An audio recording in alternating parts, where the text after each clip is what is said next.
I want to use this opportunity to welcome my new subscribers and followers. Thank you for your support. It's story time. The sun, shining in the village sky, cast long dancing shadows as Ifeoma hurried through the village. Her heart beat against her ribs. Mama Ngozi, the village's most revered elder, lay feverish, her breath shallow. The Ewe Aye, the leaf of life, was her only hope, and it grew only in one place, the dreaded Igbo Iku, the evil forest. Tales of Igbo Iku were spun like dark tapestries in every hut, spirits of the restless dead, shape-shifting tricksters, and the monstrous Agbalagba, a creature with eyes of burning coals and claws like sharpened machetes, were said to guard its depths. No one, not even the bravest hunters, dared venture into the evil forest. But Ifeoma was not just any girl. Her spirit, forged in the fires of adversity, burned with an uncommon resolve.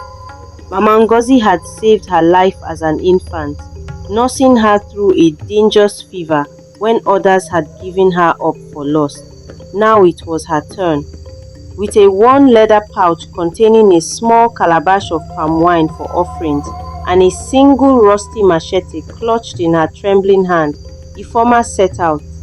The villagers watched, their faces with a mixture of fear and admiration. The air grew heavy as she approached the forest's edge, thick with the scent of damp earth and something ancient and foreboding. The trees, their branches gnarled and twisted like the limbs of old crones, seemed to writhe and whisper. A chilling breeze snaked through the canopy, carrying with it disembodied moans. Deeper she went, the light dimming to an eerie twilight. Vines, thick as pythons, snaked across the path, threatening to trip her with every step. Strange iridescent fungi glowed in the shadows, casting an unearthly pallor. The sounds of the normal forest, the chirping of birds, the rustle of small animals were absent, replaced by the hoot of unseen owls and the guttural croak of an unknown beast. Suddenly, a shimmering mist swirled around her, coalescing into the translucent form of a tall, graceful woman. Her eyes, deep pools of sorrow, held Ifeoma in their gaze. "Turn back, child," the spirit whispered, her voice like the rustle of dry leaves. "The forest consumes all who seek its heart." Ifeoma, though terrified, stood her ground. "I cannot. Mama Ngozi needs me." The spirit's form wavered, and a faint smile touched her lips. "Your courage is a rare blow, but be warned, the true test lies ahead." With a final sorrowful look, she disappears into the mist. As Ifeoma continued, the ground beneath her feet began to scorch, and the air grew putrid. She had stumbled into a swamp, its murky waters teeming with unseen life. Then a low growl rumbled through the air, vibrating in her very bones. The Agbalagba, its eyes, two searing embers, pierced the gloom. Its massive form, a fusion of beast and shadow, emerged from the weeds. Ifeoma froze, her heart hammering against her ribs.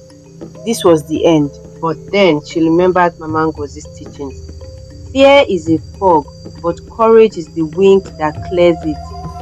Taking a shaky breath, Ifeoma raised her machete, not in attack, but in a gesture of respect. She spoke, her voice surprisingly steady. "Great Agbalagba, I mean no harm. I seek only the Ewe Aye for Mama Ngozi, a woman of pure heart who serves our village." The creature tilted its enormous head, its burning eyes scrutinizing her. The growl softened to a low rumble. It took a step closer, then another, its immense claws sinking into the swampy ground. Ifeoma held her breath, prepared for death. Instead, the Agbalagba turned and with a surprisingly gentle nudge of its snout, gestured deeper into the swamp. It was showing her the way. Following the silent guide, Ifeoma eventually emerged from the swamp onto solid ground. Before her stood a clearing, bathed in an ethereal silver light. In the center, a solitary tree, its leaves a vibrant glowing emerald pulsed with life. This was the Omen tree, and clinging to its ancient bark were the precious Ewe-aye.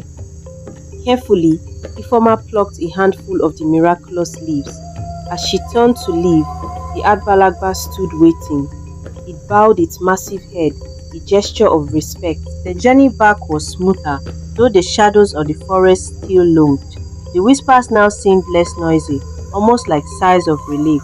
As she stumbled out of Iweku and back into the sun-drenched village, a collective gasp went up. Mama Ngozi, though still weak, with trembling hands, Ifeoma crushed the Ewe-aye and mixed it with water. As Mama Ngozi drank, a warmth spread through her, and the fever began to recede. From that day on, Ifeoma was no longer just a girl. She was Ifeoma, the brave heart, the one who dared to challenge the evil forest and returned victorious. And though the Igbo Iku remained a place of dread, the tale of Ifeoma and the benevolent Agbalagba whispered through the village, a testament to courage, respect, and the hidden wonders that can be found even in the darkest of places. Hope you enjoyed the story. Write in the comment section what you learned from the story, and don't forget to share and subscribe. Thanks.